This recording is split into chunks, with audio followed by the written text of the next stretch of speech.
The man leading the FBI's investigation into Hillary Clinton's use of a personal email server and Russian interference in the 2016 election testified before Congress this week. Agent Peter Strzok, the personification of the righteous left, thinking they know better than the rest of us, was a composite of pompous, arrogant, indignant, sarcastic, smug, condescending, defiant, and unapologetic. Strzok seems to share Cardinal Comey's affectation about being a selfless servant of the people, even though he seems to simultaneously hold us all in contempt. Strzok is also the personification of the deep state itself, where fascism rules, where people in power don't care what you think, but instead decide they know better. They know what's right, and then they implement it. But no worries, Strzok isn't biased. He says so himself. After months of investigations, there's simply no evidence of bias in my professional actions. For me, it was one of the most stunning, don't believe your lying eyes moments I've ever seen. His own text exchanges betray his denial. He and his mistress, Lisa Page, called Donald Trump an effing idiot, loathsome, a bigot, an enormous D, blank, blank, blank, awful, abysmal, a disaster. The irony here is that if you want to show bias, you would simply use his words. And for any of you who still don't believe your lying ears, take a listen to this. 10 days before the investigation began, which the department you work for says nothing was done before July 31st.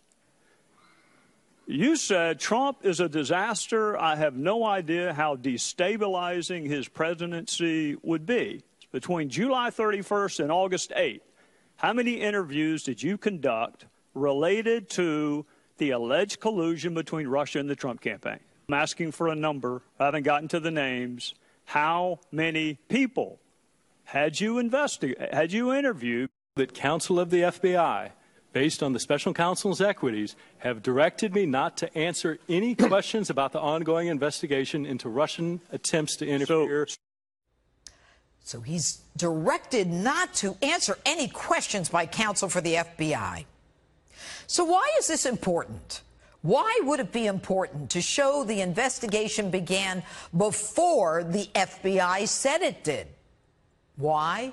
Because nothing happened to even begin an investigation. They made up a date and they made up a reason.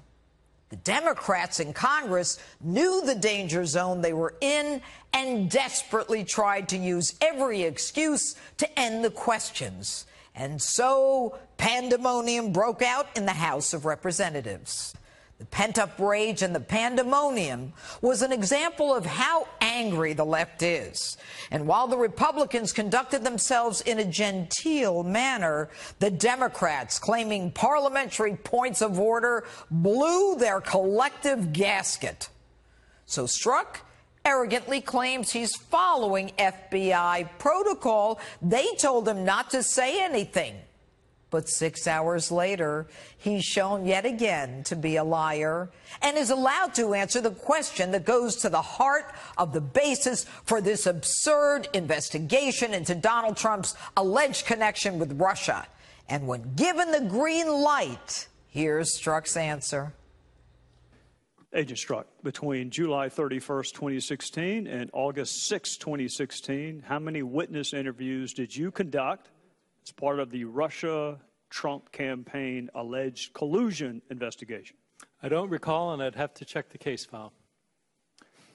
We waited all that time for that answer? Yes, sir. That's eerily similar to what you said a couple hours ago. And if that isn't enough, the text, quote, I want to believe the path you threw out for consideration in Andy's office, that there's no way he gets elected. But I'm afraid we can't take that risk. It's like an insurance policy in the unlikely event you die before you're 40.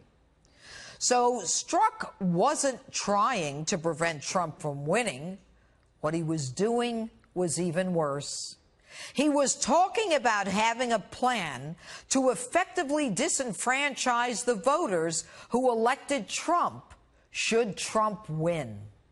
Forget democracy, forget the people. Those voters whom Strzok doesn't like are idiots. He said so himself in a text to his mistress. If his candidate of choice didn't win, the one he helped avoid criminal liability, he was going to abuse the power we entrusted him to ensure that it didn't matter. If the unthinkable were to happen, his insurance policy would help deal with it. The insurance policy, my friends, is the Russia collusion investigation. And that's why I wrote the book, Liars, Leakers, and Liberals, detailing the power structure trying to bring the president down. The book hits store shelves on Tuesday, but you can still pre-order it right now on Amazon and BarnesandNoble.com. And don't forget to tell me what you think on my Facebook page and what you think of the Open. Some people call him a dictator. He's in there meeting with our president right now behind us. What's your reaction?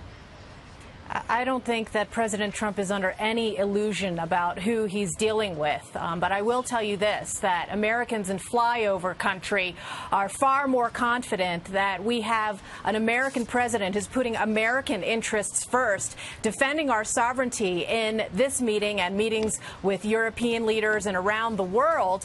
And we have to compare it to what we just got over with under the Obama administration with Hillary Clinton, who had so many financial conflicts of interest. And what strikes me, Ainsley and friends out there, is the hypocrisy and the double standards of so many of the journalists and backbiting political critics who were the same ones who mocked Mitt Romney for treating Putin and Russia with a strong hand, and then who slavered over Hillary Clinton's reset button and watched silently as Obama capitulated to Russian aggression. I am very pleased that we have a president who is a realist about engaging with Russia, but at the same time not being trigger happy and calling essentially for the kind of warmongering that we're seeing now among the hypocritical Democrats over things like Russian meddling in our elections. So we heard, Michelle, from the president and Vladimir Putin just moments before they sat down for this one-on-one. He said on the list,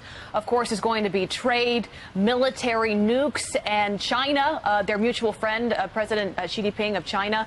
What do you think success will look like as they come out of this just moments from now? And they're going to have a bilateral meeting, but then speak, both of them, to the press. What can they say that will leave us better off than before this meeting?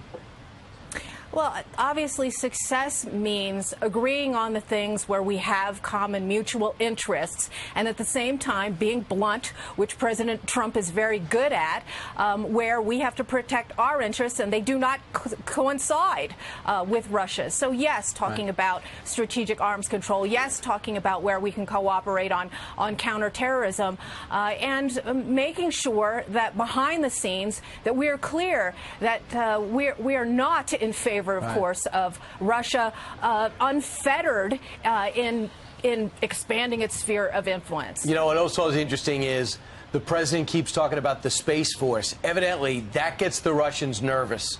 Almost reminiscent of when we talked about a Star Wars defense, which we have since deployed to a degree. That having a Space Force ratchets it up this arms race exponentially. If we go through with it, the president keeps trumpeting it. I think it's a good move.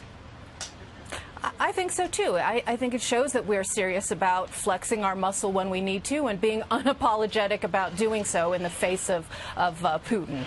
Well, you know, Michelle, when the president did go through that list of half a dozen different things about an hour and a half ago that he would like to bring up, and there's probably 15 in all that they could bring it up. We don't know exactly what is going to happen until after the 90 minutes, which should be inspiring here in a little bit, and then another thing, and then a lunch, and then a press conference. But ultimately, the president also said, you know, what's the matter with having a good relationship with Russia? Because right now it stinks. Right. And look, they're not going to end up BFFs, right? But, I mean, again, let's talk about the hypocrisy of all of the foreign policy experts who are criticizing Trump for having this meeting in the first place. What exactly is it what do they want? They want us to freeze out and not talk to Russia at all? When, again, we have common interests geopolitically in protecting ourselves, and certainly the Russians do, against other existential threats. We have to have that kind of engagement, and for the press here, particularly the American press, to all of a sudden bring up all sorts of human rights violations and threats against the media in Russia that they overlooked under the Obama administration and never demanded that Hillary Clinton speak out against. It's really. I don't know the Russian word for chutzpah, but if I did, I'd say it. Google could translate. Michelle, that's right. Why do you think all of the hypocrisy then for this president? Because if you look at the past, Vladimir Putin went to Maine and he was with Bush 41 and Bush 43, and there was never uproar. There was never outrage at the media. We went out on the streets to see if there were protesters, to see how the people of Helsinki felt about this, and everyone was very calm, very nice. They supported both sides, which I understand why this is a neutral ground for our presidents to meet with Russian leaders and past Russian presidents. So why the hypocrisy? It doesn't make sense. Is it because they don't like this president so much and everything he does, they want to be negative? Ainsley, it is as simple as that. Trump derangement syndrome is especially acute in America, and I think it's wonderful that we've had so many Fox journalists out there being able to expose that it actually doesn't exist the way that the American media portrays it in the rest of the world. I mean, whether it's in Helsinki or in London, where people couldn't even figure out what exactly it was that they supposedly opposed about our president. And I think it behooves us to remind the American public, as well as the world, too, that there were essentially agents for Russia that had infiltrated the liberal American media. If you don't remember who Walter Duranty is, look it up and teach your children about it, and then you will see the ultimate hypocrisy of the leftist media now decrying Russian infiltration in our country. All right. Michelle Malkin joining us today. Michelle, I Googled it. The Russian word for chutzpah, I believe, is naglost. So now you know the rest of the story. Word of the day. Naglost. Well played. Michelle, good to see you this morning.